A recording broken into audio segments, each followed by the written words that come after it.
നമസ്കാരം. എല്ലാ പ്രിയപ്പെട്ടവർക്കും ഇത്തിരി നേരം ഒത്തിരി കാര്യത്തിലേക്ക് സ്നേഹപൂർവ്വം സ്വാഗതം. അതായത് സിനിമയുടെ ഒരു സ്വഭാവം നമുക്ക് ഒരു മൂഡ് കിട്ടും. ആ മൂഡിനനുസരിച്ച് നമ്മൾ ഓട്ടോമാറ്റിക്കായിട്ട് നമ്മുടെ മൈൻഡിൽ ഈ സിനിമയുടെ പോസ്റ്റർ ഇങ്ങനെയായിരുന്നെങ്കിൽ എന്ന് ചിന്തിക്കും. ഒരുപാട് പോസ്റ്റർ കലാകാരന്മാർ നമ്മൾ അറിയപ്പെടാതെ പോകുന്നുണ്ട്, അവർക്ക് വേണ്ടത്ര അംഗീകാരം ലഭിക്കാതെ പോകുന്നുണ്ട്. അപ്പോൾ നമ്മൾ ഈ പരസ്യകലാ രംഗത്ത് നിൽക്കുന്നത് കൊണ്ട് അതിൻ്റെതായിട്ടുള്ള ബുദ്ധിമുട്ടുകൾ എന്താണെന്ന് കൃത്യമായിട്ട് അറിയാൻ പറ്റുന്ന ഒരാളെന്നുള്ള രീതിയിൽ നമ്മളതിന് വേണ്ടിയിട്ട് പറയുന്നു. ഇപ്പൊ കിട്ടുന്നൊരു മാനസിക ഉല്ലാസം, ഓരോ ഡിസൈനും ഭയങ്കര സന്തോഷിച്ച് എൻജോയ് ചെയ്തിട്ടാണ് ചെയ്യുന്നത്. ഞാൻ പറഞ്ഞല്ലോ നേരത്തെ, നിനക്കൊന്നും വേറെ പണിയില്ലടാ എന്ന് പറയുന്ന ഒരു ചോദ്യത്തിനോട് മറുപടി ഇതൊക്കെയാണ് എന്റെ പണിയിടാ എന്ന് കാണിച്ചു കൊടുക്കുന്ന രീതി ഉണ്ടല്ലോ. അപ്പൊ അതാണ് നമ്മുടെ ഒരു പോളിസി.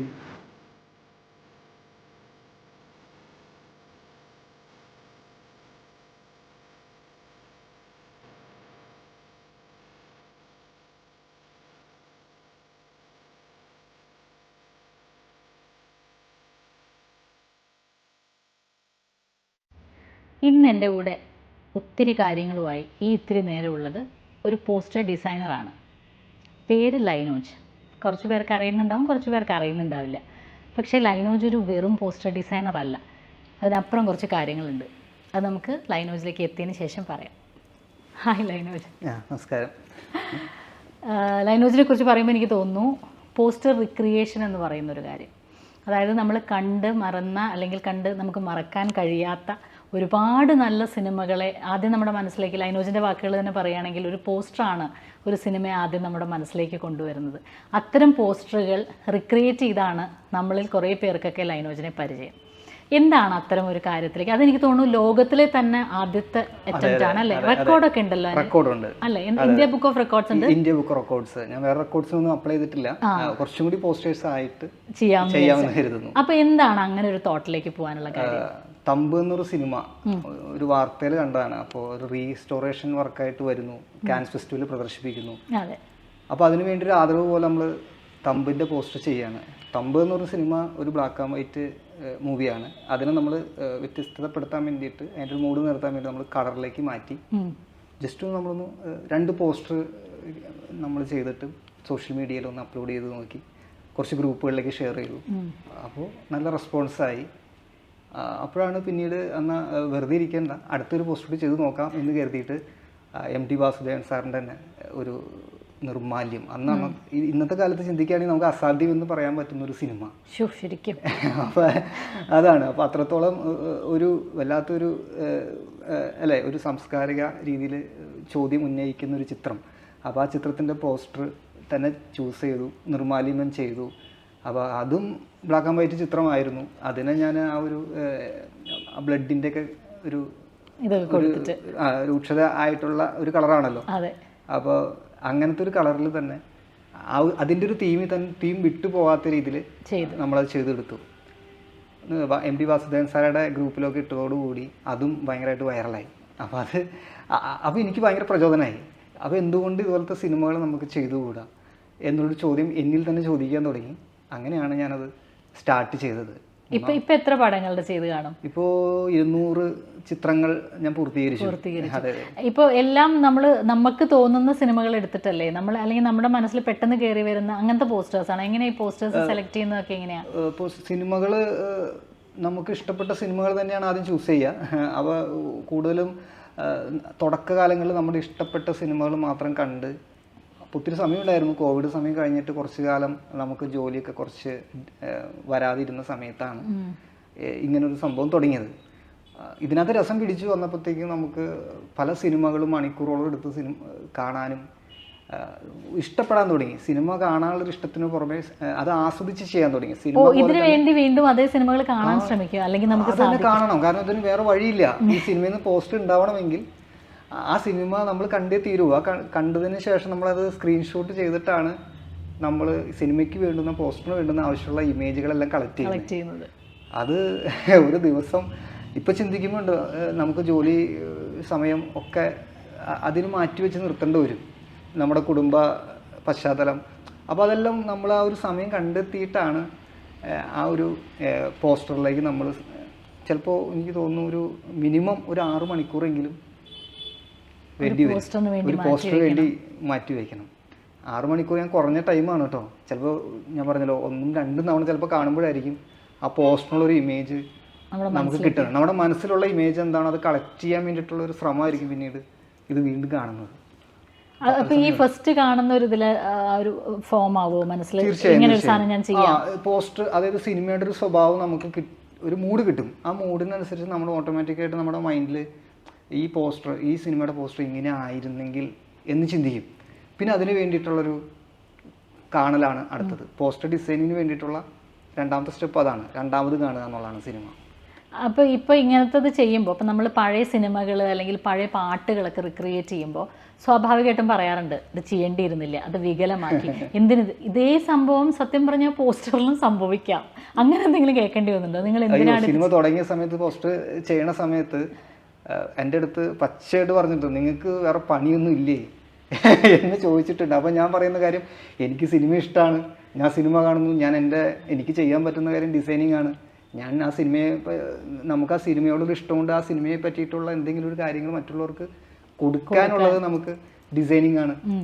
അപ്പോൾ ഞാനത് പ്രത്യേകം ശ്രദ്ധിക്കുന്ന ഒരു കാര്യം, പണ്ടത്തെ സിനിമയുടെ ടൈറ്റിൽ എങ്ങനെയാണോ അത് തന്നെ വരച്ചെടുക്കും. ബാക്കിയാ നമ്മുടെ ക്രിയേറ്റീവുള്ള സ്പേസ് നമ്മൾ എടുക്കാറുള്ളൂ. കാരണം ആ ചിത്രങ്ങൾ ചെയ്ത കലാകാരന്മാർക്കുള്ള ഒരു ആദരവ് എന്നുള്ള രീതിയിലും നമ്മൾ അതിനെ കാണുന്നുണ്ട്.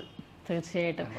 ഈ ഇത് ചെയ്തിട്ട് സിനിമാ രംഗത്തുള്ള ആരിൽ നിന്നെങ്കിലും നല്ലത് കേൾക്കാൻ സാധിക്കുക, അങ്ങനെ എന്തെങ്കിലുമൊക്കെ ഉണ്ടായിട്ടുണ്ടോ? കുറച്ചധികം പേര് വിളിച്ചിട്ടുണ്ട്. നമ്മുടെ അഥർവം, ഇപ്പോൾ പറയുകയാണെങ്കിൽ അഥർവം സിനിമയുടെ ഒക്കെ പ്രൊഡ്യൂസർ ഈരാളി സാറൊക്കെ എന്നെ വിളിച്ചിട്ട് പോസ്റ്റർ നന്നായിട്ടുണ്ട്, അപ്പോൾ പോസ്റ്റർ എനിക്ക് ഓഫീസിൽ വായിക്കാൻ നീ ചെയ്ത പോസ്റ്റർ വേണം എന്നൊക്കെ പറഞ്ഞിട്ടുണ്ട്. അപ്പോൾ കലുഡിനി സാറൊക്കെ കണക്ട് ആയിട്ട് വന്നു. അപ്പോൾ എന്നെ സംബന്ധിച്ച് ഭയങ്കര എന്താ പറയുക, കലുഡിനി സാറിനെ പോലെ ഒരാളൊക്കെ നമ്മളെ കണക്ട് ചെയ്യാന്ന് പറയുന്നത് അത് എന്നെ സംബന്ധിച്ച് ഒരു അവാർഡാണ്. തീർച്ചയായിട്ടും. അപ്പോൾ ചെയ്തതിനെല്ലാം റിസൾട്ട് അവിടെയാണ് വരുന്നത്. അപ്പോൾ എല്ലാവർക്കും അവരുടെ ആ ഒരു കാലഘട്ടത്തിലെ സിനിമകൾ നമ്മളിലൂടെ ഓർമ്മിക്കപ്പെടുന്നു എന്നുള്ളത് വലിയ സന്തോഷമുള്ള കാര്യം തന്നെയാണ്. തീർച്ചയായിട്ടും. പൊതുവെ എങ്ങനെയാണ് ഡിസൈനിങ് എന്ന് പറയുന്ന ഒരു ഇതിലേക്ക് വരുന്നത്? എങ്ങനെയാണ്? പ്രൊഫഷനെ അതാണല്ലോ. അതെ അതെ അതെ അതെ. ഞാൻ ഇവിടെ എറണാകുളത്ത് തന്നെ അരീന മൾട്ടിമീഡിയയിലാണ് ഞാൻ ഡിസൈനിങ് കോഴ്സ് ചെയ്യുന്നത്. ആ കോഴ്സ് ചെയ്ത് ഞാൻ കുറേ നാൾ കോഴ്സ് കഴിഞ്ഞതിന് ശേഷം തിരുവനന്തപുരത്ത് ശാന്തിഗിരി ആശ്രമത്തിലെ പബ്ലിക്കേഷൻ വകുപ്പിൽ വർക്ക് ചെയ്തിരുന്നു. അപ്പോൾ മാഗസിൻ കവർ ഡിസൈനും ലേഔട്ട് ഡിസൈനറൊക്കെ ആയിട്ട് അവിടെ ഇരുന്നൊരു കാലഘട്ടമുണ്ട്. അതിനുശേഷമാണ് നമ്മൾ പിന്നീട് നമുക്കത് നമ്മുടെ മേഖല, അത് നമുക്ക് കൂടുതലും ഇഷ്ടം അപ്പോഴും ഈ പോസ്റ്ററുകൾ എന്നുള്ളത് ഭയങ്കര ഹരമാണ്. അപ്പോൾ നമ്മൾ എപ്പോൾ റെഫറൻസ് അല്ലെങ്കിൽ നെറ്റ് എടുത്താലും ഈ പോസ്റ്ററുകൾ തേടി പോകുന്നൊരു സ്വഭാവം നമുക്കുണ്ട്.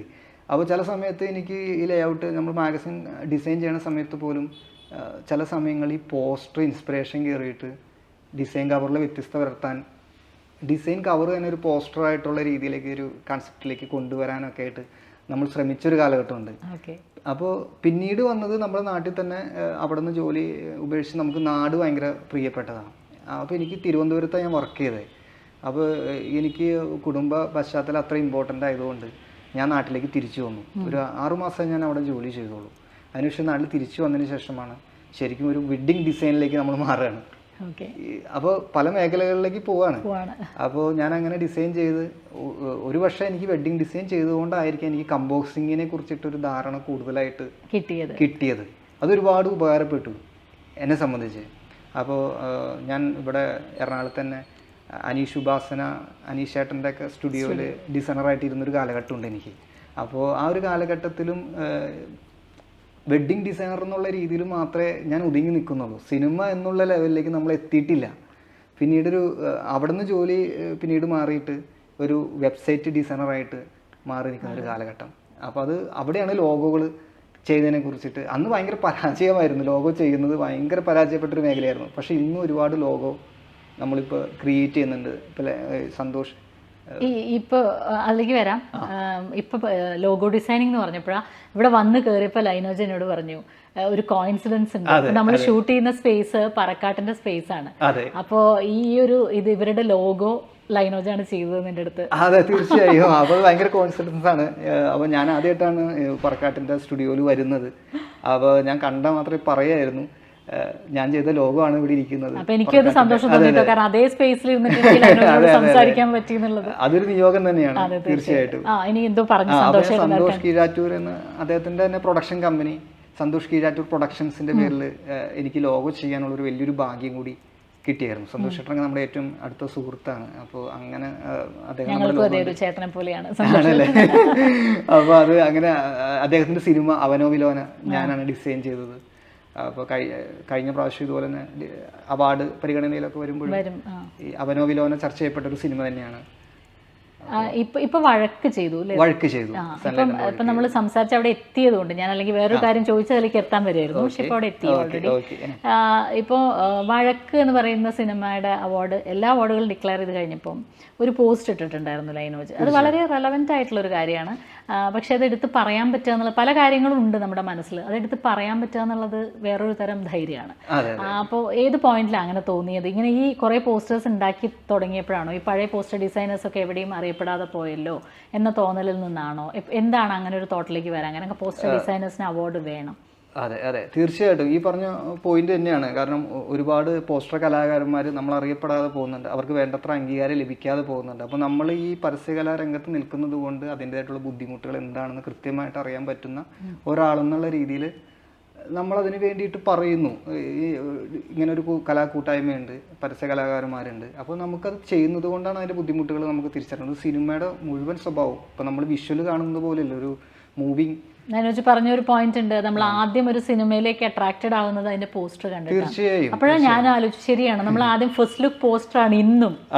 സോഷ്യൽ മീഡിയ വന്നപ്പോൾ പോലും പണ്ട് നമുക്ക് ചുമരിലൊട്ടിക്കുന്ന പോസ്റ്ററാണ്, പക്ഷെ ഇന്ന് പോലും നമ്മൾ ഈ പോസ്റ്ററാണ് ആദ്യം റിലീസ് ആവുന്നത്. അതെ, പോസ്റ്റർ ജനമനസ്സിൽ അത്രയധികം സ്വാധീനം ചെലുത്തുന്ന ഒരു കലാരൂപം തന്നെയാണ്. അപ്പം അതിന് ഏറ്റവും നല്ല ഉദാഹരണമാണ് ഈ പറഞ്ഞ പോലെ നമ്മുടെ ഈ പോസ്റ്റർ റീക്രിയേറ്റ് ചെയ്യപ്പെട്ടപ്പോൾ ഒരുപാട് പേരുടെ അപ്രിസിയേഷൻ. അതൊരു കലാരൂപമായിട്ട് ആളുകളുടെ പല ആളുകളും നമ്മളോട് അവരുടേതായിട്ടുള്ള ഇഷ്ടപ്പെട്ട സിനിമകൾ ചെയ്യണമെന്ന് ആഗ്രഹത്തോട് പറഞ്ഞു. പലരും പറഞ്ഞ കാര്യങ്ങൾ എനിക്ക് പലതും ചെയ്യാൻ ചെയ്തിട്ടില്ല എന്നുള്ളതാണ്, സമയം കണ്ടെത്താൻ പറ്റിയിട്ടില്ല എന്നുള്ളതാണ് സത്യം. ഒരു സിനിമ ഞാൻ പറയും, ഒരു സിനിമ തന്നെ കാണുമ്പോൾ തന്നെ ഒത്തിരി സമയം പോവുകയാണ്. അപ്പോൾ നമ്മൾ അത്രത്തോളം നമ്മൾ ഹാർഡ് വർക്ക് ഇട്ടിട്ടാണ് ഇപ്പോൾ ഈ രീതിയിൽ ഇപ്പോൾ എനിക്ക് ഇരിക്കാനും ഇങ്ങനൊരു അവസരം കിട്ടിയെന്ന് ഞാൻ വിശ്വസിക്കുകയാണ്. കാരണം അത്രത്തോളം ഒരു പ്രാധാന്യം സിനിമ പോസ്റ്ററുകൾക്ക് ഉണ്ട് എന്നുള്ളതിൻ്റെ ഏറ്റവും വലിയ തെളിവാണ് ഇപ്പോൾ ഞാനിവിടെ ഇരിക്കുന്നത്. ഇപ്പോൾ അതുപോലെ ഇപ്പോൾ സംസാരിക്കുമ്പോൾ ഒരു കാര്യം കൂടെ പറഞ്ഞു, നമ്മളിത് ഇത്രയും പരസ്യങ്ങളൊക്കെ ചെയ്തിട്ടുള്ളത് കൊണ്ടും ഡിസൈൻ ചെയ്യുന്നതിൻ്റെ ബുദ്ധിമുട്ട് അറിയുന്നത് കൊണ്ടാണെന്ന് ഒന്നിലധികം തവണ ഇപ്പോൾ ആവർത്തിച്ചു. അപ്പോൾ അതെന്താണെന്നൊന്ന് ഷെയർ ചെയ്യൂ. അതെങ്ങനെയാണ് ഈ ബുദ്ധിമുട്ട് എന്ന് പറയുന്നത്? എന്തെങ്കിലും പോസിറ്റീവായിട്ടുള്ള കാര്യങ്ങൾക്കുള്ള ബുദ്ധിമുട്ടായിരിക്കും, പക്ഷെ അതെന്താണ് അങ്ങനെ പറയാൻ കാര്യം? അത് പറയുന്നതിന് വേറെ ഒന്നുമല്ല. നമ്മളൊരു സിനിമയുടെ ടൈറ്റിൽ, ഇപ്പോൾ ഉദാഹരണം വഴക്ക് എന്ന് പറഞ്ഞ സിനിമ ടൈറ്റിൽ, അപ്പോൾ നമ്മൾ ആ ടൈറ്റിൽ ഡിസൈൻ ചെയ്യാനിരിക്കുമ്പോൾ സംവിധായകൻ നമ്മുടെ അടുത്ത് സിനിമയുടെ ഒരു സ്വഭാവം പറഞ്ഞിട്ട് ഇന്ന രീതിയിലുള്ളൊരു സിനിമയാണ്, ആ സിനിമയ്ക്ക് വേണ്ടുന്ന ടൈറ്റിലുകൾ നമുക്ക് ആവശ്യമുള്ളൂ. അപ്പോൾ നമ്മൾ ആ സിനിമ ഉൾക്കൊണ്ടിട്ട് വേണം നമ്മൾ വരച്ച് ആ സിനിമയുടെ ടൈറ്റിൽ മേക്ക് ചെയ്യണമെങ്കിൽ. അപ്പോൾ ചിലപ്പോൾ 1-2 വരകളിൽ ചിലപ്പോൾ നിൽക്കില്ല. അപ്പോൾ ഒത്തിരി തവണ നമ്മൾ മാറ്റി മറിച്ചും വരച്ചും എടുത്തും സിനിമ. ഇപ്പോൾ സൺലൈറ്ററിനെ സംബന്ധിച്ച് നമുക്കുള്ള പോസിറ്റീവ് വൈബ് എന്ന് പറയുന്നത് അദ്ദേഹം ആ ഒരു ക്രിയേറ്റീവ് സ്പേസ് എടുക്കാനുള്ളൊരു, നമുക്ക് അതിനുള്ളൊരു ഫ്രീഡം തരും എന്നുള്ളതാണ്. അത് തന്നെയാണ് നമുക്ക് ഏറ്റവും വലിയൊരു പോസിറ്റീവ് വൈബായിട്ട് നമുക്ക് ചെയ്യാനായിട്ട്, അദ്ദേഹത്തിൻ്റെ കൂടെ നിൽക്കാനായിട്ട് ഭയങ്കര ഇഷ്ടപ്പെടുന്നതും. അദ്ദേഹം ചേർത്ത് നിർത്തിയിട്ടുള്ളൂ എപ്പോഴും. കാരണം ഞാൻ ഈ റെക്കോർഡ് കിട്ടുന്ന സമയത്താണെങ്കിലും ഞാൻ സൺലൈറ്ററിനോടാണ് പറഞ്ഞത്, റെക്കോർഡൊന്ന് റിവീൽ ചെയ്യാൻ സൺലൈറ്റൻ ചെയ്ത് തന്നാൽ മതി.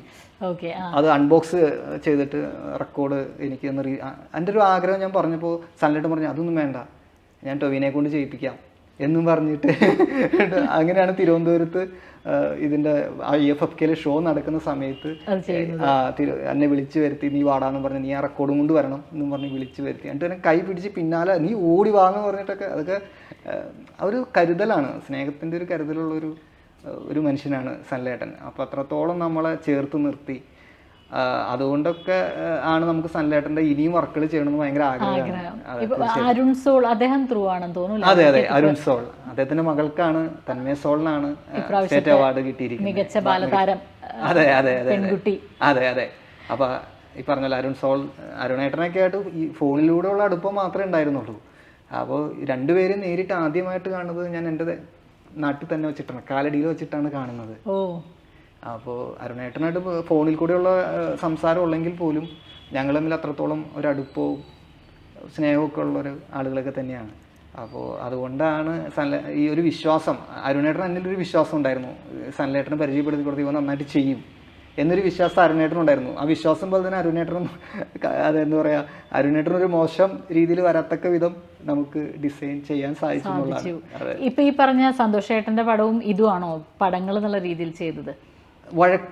വഴക്ക് ചെയ്തു, അവലോകനം ചെയ്തു, പിന്നെ ശ്രീജിത്ത് പോയിക്കാവ് സംവിധാനം ചെയ്ത വരി എന്ന് പറഞ്ഞ സിനിമ, അത് സന്തോഷേട്ടൻ അഭിനയിച്ചൊരു സിനിമ കൂടിയാണ്. സന്തോഷേട്ടൻ എനിക്ക് തോന്നുന്നു അങ്ങനെയാണ് ഞാനുമായിട്ട് കണക്റ്റഡ് ആവുന്നത്, വരി എന്ന സിനിമയിലൂടെയാണ്. അപ്പോൾ വരിയുടെ തന്നെ ഡയറക്ടറിന് പുതിയൊരു സിനിമ ഇപ്പം നടക്കാൻ പോകുന്നേ ഉള്ളൂ, നജസ് എന്ന് പറഞ്ഞിട്ട്.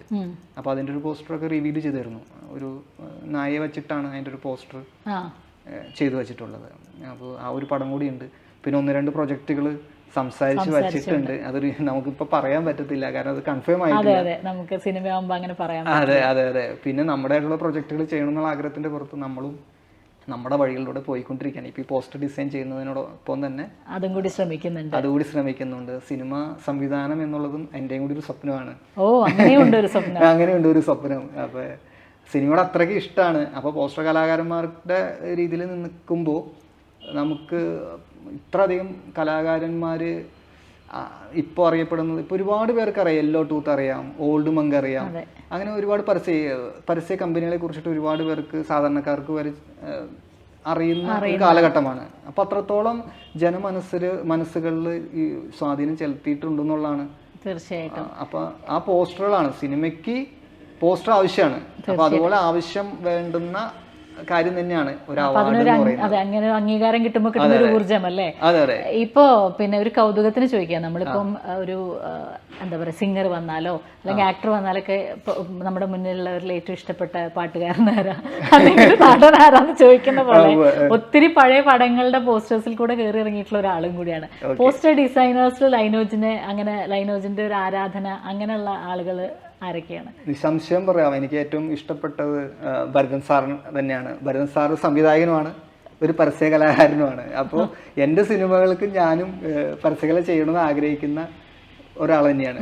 അപ്പോൾ അദ്ദേഹം തന്നെയാണ് എന്നെ സംബന്ധിച്ച് ഇൻസ്പയർഡ് ആയിട്ടുള്ള ഒരു പോസ്റ്റർ കലാകാരൻ. അല്ലെ അദ്ദേഹം വേറെ ആർക്കെങ്കിലും കൊടുക്കാം, അത് കൊടുത്തില്ല. അദ്ദേഹത്തിൻ്റെ സിനിമകളുടെ പോസ്റ്റർ അദ്ദേഹം തന്നെയാണ് ചെയ്തിട്ടുള്ളത്. അപ്പോൾ അതുകൊണ്ടൊക്കെ തന്നെ ഉള്ളൊരു പ്രശ്നം, അദ്ദേഹം വലിയൊരു കലാകാരനായതുകൊണ്ട് നമ്മൾ കുറച്ച് ചെറിയതായിട്ട് ചെയ്യുന്നു എന്നുള്ള രീതിയിൽ നിൽക്കുമ്പോൾ നമുക്ക് പേടിയാണ് അദ്ദേഹത്തിൻ്റെ സിനിമകൾ ചെയ്യാൻ. ഞാൻ പലയിടത്തും പറഞ്ഞിട്ടുണ്ട്, എനിക്ക് അദ്ദേഹത്തിൻ്റെ സിനിമകൾ പോസ്റ്റർ ഡിസൈൻ ചെയ്യാൻ തന്നെ പേടിയാണ്. അത്രയും നല്ലൊരു കലാകാരൻ്റെ ഒരു വർക്ക് നമ്മൾ വഴി മോശമായി പോയാൽ ആ ഒരു പേടി നിർത്തിയിട്ടാണ് നമ്മൾ ആ ചലഞ്ച് ഏറ്റെടുത്ത് ചെയ്യുന്നത്. അങ്ങനെ ഓരോ കലാകാരന്മാർക്കും ഉള്ള ഡെഡിക്കേറ്റഡ് മൈൻഡ് എനിക്ക് ഉള്ളത് കൊണ്ടാണ് ഞാൻ മാക്സിമം എൻ്റെ ഒരു ഔട്ട്പുട്ട് കിട്ടത്തക്ക രീതിയിൽ ഞാൻ അതിന് വർക്കൗട്ട് ചെയ്യുന്നത്. അപ്പോൾ നാളെ ലൈനോജിൻ്റെതായിട്ടൊരു സിനിമ വരുമ്പോൾ അത് എത്തരത്തിലുള്ളൊരു സിനിമയായിരിക്കും? അത് ഞാൻ സിനിമകൾ തിരഞ്ഞുകൊണ്ടിരിക്കുകയാണ്. എനിക്ക് പല രീതിയിലുള്ള സിനിമകൾ ഉണ്ട്, പല രീതിയിലുള്ള സിനിമകൾ ചെയ്യണമെന്ന് ആഗ്രഹമുണ്ട്. ഇപ്പോൾ ഞാനിപ്പോൾ ഒരു സിനിമ ചെയ്യാൻ വേണ്ടിയിരിക്കുന്നത് ഒരു സ്ത്രീപക്ഷ രചനയിൽ നിൽക്കുന്ന ഒരു പടം ചെയ്യണം എന്നുള്ളൊരു ആഗ്രഹമുണ്ട്. അപ്പോൾ അതിൻ്റെ പുറകെയാണ് നമ്മളിപ്പോൾ. അപ്പോൾ ഒരു കഥ ഉണ്ട്, ആ കഥ ഒന്ന് ഡെവലപ്പ് ചെയ്ത് വന്നുകൊണ്ടിരിക്കുകയാണ്. അപ്പോൾ ഞാൻ ഇത് പറയുന്നതിന് മുമ്പ് വേറൊരു കാര്യം കൂടി പറയാനുണ്ട്. എനിക്ക് എക്സ്പീരിയൻസ് ഒന്നുമില്ല, ഡയറക്ഷൻ ചെയ്യാനുള്ള എക്സ്പീരിയൻസ് ഇല്ല. സിനിമ ചെയ്യണം, സിനിമയെക്കുറിച്ച് പഠിക്കണം എന്നുള്ള ആഗ്രഹത്തിന് പുറത്താണ് നമ്മൾ സംവിധാനം ചെയ്യണം എന്നുള്ള രീതിയിൽ ഇറങ്ങിത്തിരിക്കുന്നത്. ഇപ്പോൾ ഡിസൈനർ എന്നുള്ള രീതിയിൽ ഇറങ്ങി തിരിച്ചപ്പോഴും ഞാൻ ആരുടെയും കീഴിൽ നിന്നിട്ടില്ല. ഇപ്പൊ നേരത്തെ പറഞ്ഞ ഒരു ഉത്തരത്തിലേക്ക് വരാം. അപ്പൊ ആ ഒരു ഒറ്റയാൾ പോരാട്ടം ഉണ്ടല്ലോ, ഒറ്റയാൾ പോരാട്ടം തന്നെ ആയിരിക്കാം ഒരു അവാർഡ് പരിഗണിച്ചുകൂടെ എന്നുള്ളൊരു ചോദ്യം ഇത്രയും കൂട്ടായ്മ ഉണ്ടായിട്ട് പോലും ആരും ചോദിക്കാത്തൊരു ചോദ്യം. ഞാനത് ആലോചിച്ചു, ഇത്രയും കാലം ആരും ചോദിച്ചിട്ടില്ല, ആരും അതിനെ കുറിച്ച് ചിന്തിച്ചിട്ടില്ല. സത്യം പറഞ്ഞാൽ ഇതൊരു ജോലിയുടെ ഭാഗം മാത്രമായി ചെയ്തു പോകുന്ന ഒരു കാര്യമായിട്ട് പക്ഷെ ആരെങ്കിലും ഒരാൾ ചോദിക്കുമ്പോഴാണ് പലരും ചിന്തിച്ചു പോണത് ഈ കാര്യത്തിൽ. അതിനൊരു മാറ്റം വേണം. കാരണം ഈ മേക്കപ്പിന്റെ അവാർഡായാലും ഡബിങ്ങിന്റെ അവാർഡായാലും ഒക്കെ വന്നിട്ട് വളരെ കുറച്ച് കാലങ്ങളായിട്ടേ ഉള്ളൂ. ശരിക്കും പരിഗണിക്കാവുന്ന ഒരു കാര്യം. എത്ര സമയം ഒരാളെ ഉറക്കഴിച്ചിട്ടായിരിക്കാം ഒരു ഡിസൈൻ ഉണ്ടാകും, നമ്മൾ അതിനെ കുറിച്ച് ചിന്തിക്കുന്നേ ഇല്ല. അതെ, പണ്ട് കാലം മുതലേ എപ്പോഴും ഏറ്റവും കൂടുതൽ സിനിമകൾ ചെയ്ത എസ് എ നായർ പോലുള്ള അദ്ദേഹത്തിനെ പോലുള്ള ഡിസൈനേഴ്സ്. അപ്പോൾ ഒരുപാട് നമ്മൾ അറിയാത്ത ഒരുപാട് ഡിസൈനേഴ്സ് ഉണ്ട്, മൺമറിഞ്ഞു പോയ ഒരുപാട് ഡിസൈനേഴ്സ് ഉണ്ട്. അപ്പോൾ കാലാകാലങ്ങളിൽ എൻ്റെ അറിവിൽ അവാർഡ് കൊടുത്തിട്ടുണ്ടോ എന്നുള്ള കാര്യം സംശയമാണ്. അപ്പോൾ നമ്മളിങ്ങനെ പോസ്റ്റ് ഇട്ടപ്പോൾ ഒരുപാട് പേര് നമ്മൾക്ക് അനുകൂലിച്ചിട്ട് തന്നെയാണ് ഇതിന് റെസ്പോൺസ് വന്നുകൊണ്ടിരിക്കുന്നത്. ഒരുപാട് പേര് ഷെയർ ചെയ്യപ്പെടുന്നുണ്ട്. അപ്പോൾ തീർച്ചയായിട്ടും വലിയ സന്തോഷമുള്ള കാര്യമാണ്. എല്ലാവരും ആഗ്രഹിക്കുന്ന കാര്യം കൂടി തന്നെയാണെന്ന് എനിക്കത് മനസ്സിലായി. പിന്നെ നമുക്കിത് പറയാനുള്ളത് എല്ലാവരും ഈ ഒരു കാര്യത്തിൽ ഡിസൈനേഴ്സ് എല്ലാവരും ഒന്നിക്കണമെന്ന് തന്നെയാണ് എൻ്റെ ഒരു അഭിപ്രായം. കാരണം നമ്മൾ അത്രത്തോളം കഷ്ടപ്പെട്ടിട്ട് തന്നെയാണല്ലോ നമ്മൾ ഓരോ ഡിസൈനും സിനിമയ്ക്ക് വേണ്ടി ഒരുക്കുന്നത്. സിനിമയുടെ സ്വഭാവം, ഒരു കളർ പോലും മാറിപ്പോയി കഴിഞ്ഞാൽ ആ സിനിമയെ ബാധിക്കും എന്നുള്ളതാണ്. അതെ, തീർച്ചയായിട്ടും. അപ്പോൾ അത്രത്തോളം ഇമ്പോർട്ടൻസ് ആണ് ആ ഒരു സിനിമയെ സംബന്ധിച്ച് ഒരു പോസ്റ്റർ. അപ്പോൾ ആ ഒരു അവരുടെ ഒരു മാനസിക തലം ആ ഒരു സിനിമയ്ക്ക് വേണ്ടി എത്രത്തോളം ഒരുക്കണം, ആ ഒരു പോസ്റ്ററിന് വേണ്ടിയിട്ട് ഒരുക്കിയാൽ മാത്രമേ നല്ല പോസ്റ്റർ. ഇപ്പം ഞാൻ വഴക്കുന്ന സിനിമയുടെ ആദ്യത്തെ പോസ്റ്റർ എന്ന് പറയുന്നത് വളരെ ഇപ്പോഴത്തെ ടൈറ്റിൽ പോലെയല്ല, വേറെ ടൈറ്റിലായിരുന്നു. വഴക്ക് ആദ്യം ചെയ്തിരിക്കുന്ന ടൈറ്റിൽ മണ്ണ് കൊണ്ട് കുഴച്ച് വെച്ചിട്ട് അതിൻ്റെ ഉള്ളിൽ തോക്ക് പൂണ്ട് കിടക്കുന്ന രീതിയിലുള്ളൊരു എഴുത്തായിരുന്നു വഴക്കിനുണ്ടായിരുന്നത്. അപ്പോൾ 2 രീതിയിലുള്ള ഒരു ടൈറ്റിലാണ്. അങ്ങനെ ചെയ്യാനുള്ള ഒരു ഭാഗ്യമുള്ള ഒരു ഡിസൈനർ കൂടിയാണ് നമ്മളിപ്പോൾ. അപ്പോൾ ആ ടൈറ്റിലെ തന്നെ വഴക്ക് എന്ന് പറഞ്ഞാൽ അഴുക്ക് പുരണ്ട അല്ലെങ്കിൽ ചെളിയിൽ പൂണ്ട് കിടക്കുന്ന ആ ഒരു ടൈറ്റിലേക്ക് എത്താൻ പെട്ട ഒരു കാലഘട്ടമുണ്ട്. സനലേട്ടന് തൃപ്തി വരാതെ നമ്മൾ മാറ്റി മറിച്ചും ചിന്തിച്ചും ഒരുക്കിയ ഒരു പോസ്റ്ററിൻ്റെ കാലഘട്ടമൊക്കെ എന്ന് പറയുന്നത് ഒത്തിരി സമയം എടുക്കും. 1 മാസക്കാലമൊക്കെ വേണമെങ്കിൽ പറയാം. അത്രത്തോളം സ്ട്രഗിൾ എടുത്തിട്ടാണ് ആ മണ്ണ് കുഴച്ച രീതിയിൽ വഴക്ക് നമ്മൾ റെഡിയാക്കി എടുക്കുന്നത്. പിന്നെ 2ാമത്തെ പോസ്റ്ററിൽ വഴക്ക് ഇൻ്റർനാഷണൽ ലെവലിലേക്ക് പോകാൻ വേണ്ടിയിട്ടും കൂടി നമ്മൾ ആദ്യം ചെയ്തു വെച്ച വഴക്ക്, തൊട്ട് മുമ്പ് ചെയ്തു വെച്ച വഴക്കിൻ്റെ ടൈറ്റിലാണ് നമ്മൾ യൂസ് ചെയ്തത്. അപ്പോൾ ഫസ്റ്റ് ലുക്കിന് മാത്രം ഈ കഷ്ടപ്പെട്ടു. അപ്പോൾ അതെല്ലാവരിലേക്കും പെട്ടെന്ന് ശ്രദ്ധ കിട്ടി. ആ ഒരു വുമൺ ഇങ്ങനെ ഒരു വീടിൻ്റെ വാതിൽപ്പടിക്ക് കിടക്കുന്ന, അതായത് മരിച്ചു കിടക്കുന്നതായിട്ടോ അല്ലെങ്കിൽ എന്തെങ്കിലും നമുക്ക് അത് ആളുകൾക്ക് എന്താണോ ഫീൽ ചെയ്യണമെന്ന് നമുക്ക് പറയാൻ പറ്റില്ല. അപ്പോൾ അത് പല ആളുകൾക്ക് അത് നൊമ്പരപ്പെടുത്തിയ ഒരു പോസ്റ്റർ കൂടിയായിരുന്നു വഴക്കെന്നുള്ള ആദ്യ ടൈറ്റിൽ ഇറങ്ങിയപ്പോൾ തന്നെ, ടൈറ്റിൽ ലുക്ക് പോസ്റ്റർ ഇറങ്ങിയപ്പോൾ തന്നെ. അപ്പോൾ അത്രത്തോളം ഒരു ശ്രദ്ധ കിട്ടിയ ഒരു പോസ്റ്റർ. ആ പോസ്റ്റർ കലാകാരനെ തീർച്ചയായിട്ടും ഗവൺമെൻറ് തലത്തിൽ, സംസ്ഥാന അവാർഡ് തലത്തിൽ എന്നെയല്ല ഇതുപോലെ ചെയ്യുന്ന ആളുകൾ, ഇപ്പം നമ്മളെക്കാളും നന്നായിട്ട് ചെയ്യുന്ന ആളുകൾ വേറെ ഉണ്ട് എന്നുള്ളതാണ് സത്യം. നമ്മൾ തിരിച്ചറിയണമല്ലോ നമ്മുടെ ചുറ്റുപാട് നടക്കുന്നത്. അപ്പോൾ അങ്ങനെയുള്ള കലാകാരന്മാരെ തീർച്ചയായിട്ടും അവാർഡിന് പരിഗണിക്കണം എന്ന് തന്നെയാണ് എൻ്റെ ഒരു റിക്വസ്റ്റ്. ഈ എഫേർട്ടിനെ കുറിച്ച് ടോവി എന്തെങ്കിലും അന്ന് പറഞ്ഞിട്ടുണ്ടോ? കണ്ടിട്ട് ടൈറ്റിൽ കണ്ടിട്ട് എന്തെങ്കിലും എന്തെങ്കിലും ഉണ്ടായിട്ടുണ്ടോ?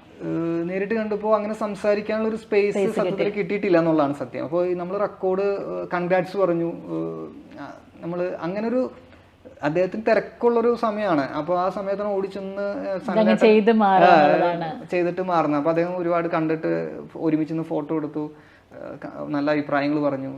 അപ്പോൾ ഈ സിനിമയുടെ, അതായത് ഒരു അഭിമാനമാണല്ലോ ശരിക്കും ചിന്തിച്ചു കഴിഞ്ഞിട്ടുണ്ടെങ്കിൽ. ഇത്രയധികം സിനിമകൾ, പഴയ സിനിമയുടെ റീക്രിയേറ്റ് ചെയ്ത റെക്കോർഡ് വിന്നറായിട്ടുള്ള ഒരു ഡിസൈനറാണ് വഴക്ക് എന്ന സിനിമയുടെ ഡിസൈനർ എന്ന് പറയാൻ ഒരു അഭിമാനം തീർച്ചയായിട്ടും ഉണ്ടാവുമെന്ന് ഞാൻ കരുതുന്നു. പിന്നെ ഇപ്പൊ തുടക്കത്തിലൊക്കെ ഇപ്പൊ ഒരിക്കലും ഈ ഒരു ജേർണി സങ്കല്പിച്ചിട്ടുണ്ടാവില്ലല്ലോ അല്ലെ? ഒരിക്കലുമില്ല. ഞാൻ കോവിഡ് കാലത്താണ് പോസ്റ്റർ ക്രിയേറ്റ് ചെയ്ത് തുടങ്ങിയത് തന്നെ എന്ന് പറഞ്ഞു. അതെ അതെ അതെ, ഞാൻ ഒരിക്കലും ചിന്തിച്ചിട്ടില്ല ഇങ്ങനെ റെക്കോർഡ് കിട്ടുമെന്നോ ഞാൻ ഇങ്ങനെയുള്ള സിനിമകളുടെ ഭാഗമാകുമെന്നോ ഒന്നും ഞാൻ ചിന്തിച്ചിട്ടില്ലാത്ത ഒരാളാണ്. ഞാൻ ഒരു സാധാരണ രീതിയിൽ ഇപ്പോൾ ഞാൻ ജേർണലിസം പഠിച്ച് കഴിഞ്ഞ ഒരാളാണ്. ഞാൻ ജേർണലിസ്റ്റായിട്ട് കുറച്ച് നാൾ വർക്ക് ചെയ്ത ഒരാൾ കൂടിയാണ്. അപ്പോൾ എനിക്കത് ആ ജോലി എനിക്ക് പറ്റില്ല എന്ന് എനിക്ക് മനസ്സിലായി. പിന്നീടാണ് ഞാൻ എൻ്റെ വഴി, ഈ ഡിസൈനിങ് ആണ് എൻ്റെ മേഖല എന്ന് തിരിച്ചറിയപ്പെടുന്ന ഒരു കാലം വളരെ വൈകിട്ടാണ്. അതിനെന്തെങ്കിലും ഒരു പ്രത്യേക റീസൺ ഉണ്ടോ? അത് ആ തിരിച്ചറിവ് വരാനായിട്ട് എന്തെങ്കിലും കാരണങ്ങളുണ്ടോ? എനിക്ക് ഞാൻ പറഞ്ഞല്ലോ, എനിക്ക് അലച്ചിലുകളാണ്. ജേർണലിസ്റ്റ് എന്ന് പറയുമ്പോൾ ഭയങ്കര, നമുക്ക് ക്രിയേറ്റീവ് സ്പേസിൽ നിൽക്കുന്ന ഒരാൾക്ക് തീർച്ചയായിട്ടും അങ്ങനത്തെ ഒരു ജോബ് ചെയ്യുമ്പോഴത്തേക്കും ഉണ്ടാകുന്ന കുറേ മാനസിക പിരിമുറുക്കങ്ങളുണ്ട്. അതെ, സത്യം. ഞാനൊക്കെ ആണെങ്കിൽ സൗഹൃദത്തിന് വളരെ പ്രാധാന്യം കൊടുക്കുന്ന, വീട്ടുകാർക്ക് പ്രാധാന്യം കൊടുക്കുന്ന ഒരാളായതുകൊണ്ട് ജേർണലിസ്റ്റ് ഞാൻ പലർക്കും അല്ലേ, പല ജോബുകളും അത്ര പല രീതികളാണ്. എന്നെ സംബന്ധിച്ച് ജേർണലിസ്റ്റ് എന്ന് പറയുന്ന ഒരു സംഭവം എനിക്ക് അസാധ്യമാണ്. അപ്പൊ ഞാൻ തുറന്നു പറയാണ്, എനിക്ക് അസാധ്യമുള്ള കാര്യമാണ് ജേർണലിസം. ഇത് പഠിച്ചിട്ട് ഇതേ കാരണം കൊണ്ട് അതിൽ നിന്ന് മാറി നിൽക്കുന്ന ഒരാളാണ് ഞാൻ. അതുകൊണ്ട് എനിക്ക് ശരി. അപ്പൊ ഇപ്പൊ കിട്ടുന്നൊരു മാനസിക ഉല്ലാസം, ഓരോ ഡിസൈനും ഭയങ്കര സന്തോഷിച്ച് എൻജോയ് ചെയ്തിട്ടാണ് ചെയ്യുന്നത്.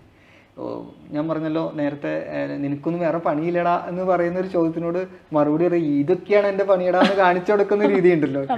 അപ്പൊ അതാണ് നമ്മുടെ ഒരു പോളിസി. അപ്പൊ ഇപ്പോ ഫാമിലിയെ കുറിച്ച് അടിക്കടി പറഞ്ഞുകൊണ്ട് ചോദിക്കുകയാണ്, ഈ കാര്യങ്ങളോട് ഫാമിലിയുടെ ഒരു ഇതെങ്ങനെയാണ്? വീട്ടില് എന്താണ് തുടക്കം വിചാരിച്ച അമ്മ പണിയില്ലാതിരിക്കുന്ന സമയത്ത് സിനിമ കണ്ട് സമയം കളയാണെന്നുള്ളൊരു ചിന്ത പോലും ഇടയ്ക്ക് വീട്ടുകാർക്ക് ഉണ്ടായ ഒരു സംശയമുണ്ട്. പക്ഷെ എൻ്റെ വൈഫിനറിയാം, എന്നെ ഏറ്റവും കൂടുതൽ സപ്പോർട്ട് ചെയ്യുന്നത് എൻ്റെ വൈഫ് തന്നെയാണ്. അപ്പോൾ പേരെന്താ വൈഫിന്റെ? ശ്രീജ. ശ്രീജ. ശ്രീജ ലൈനോജ്. അപ്പോൾ 2 മക്കളുണ്ട്, പ്രണത, പ്രകൃതി. നല്ല നല്ല പേരുകളാണ്. അപ്പോൾ അച്ഛനൊരു കലാകാരനായിരുന്നു. അച്ഛൻ എഴുതുകയൊക്കെ ചേർന്നു പണ്ട്. എഴുത്തുന്ന് വെച്ചിട്ടുണ്ടെങ്കിൽ കൈപ്പടയിൽ ഇങ്ങനെ നല്ല ഭംഗിയായിട്ട് ടൈപ്പോഗ്രാഫിക്ക് ചെയ്യുന്ന ഒരാളാണ്. അപ്പോൾ ഒരു പക്ഷേ അതൊക്കെ എന്നെ സ്വാധീനിച്ചിരിക്കാം. അപ്പോൾ ഒരു കലാകാരൻ എന്നുള്ള രീതിയിൽ അദ്ദേഹം മാറി നിന്നപ്പോൾ കമ്പ്യൂട്ടറിൻ്റെ വരവോടെ മാറി നിന്നാണ്. അതുവരെ എനിക്ക് തോന്നുന്നു നല്ല ഭംഗിയായിട്ട് വരയ്ക്കുക എഴുതുകയൊക്കെ ചെയ്ത ഒരു ജോലിയൊക്കെ ആയിരുന്നു ചെയ്തുകൊണ്ടിരുന്നത്. അപ്പോൾ ഇപ്പോൾ മകൻ എന്നുള്ള രീതിയിൽ നമ്മളത് ഏറ്റെടുത്തതേ ഉള്ളൂ. ഇതൊരു ഭാഗ്യമാണ്. നമ്മൾ ചെയ്യുന്ന ഡിസൈൻസ് എല്ലാം ശ്രദ്ധിക്കപ്പെടാന്ന് പറയുന്നത് വലിയൊരു ഭാഗ്യം തന്നെയാണ്. എല്ലാം ഭാഗ്യമാണെന്ന് കരുതുന്ന വിശ്വസിക്കുന്ന ഒരു ആളാണ് ഞാൻ. ഇപ്പൊ ഇതിന്റെ ഇടയിൽ എപ്പോഴെങ്കിലും തോന്നിയിരുന്നോ ഇതുമായിട്ട് മുന്നോട്ട് പോകേണ്ടിയിരുന്നില്ല, അങ്ങനെ തോന്നിപ്പിക്കുന്ന രീതിയിൽ ആരെങ്കിലും പ്രതികരിച്ചിട്ടുണ്ടോ? ഒരിക്കലും ഇല്ല.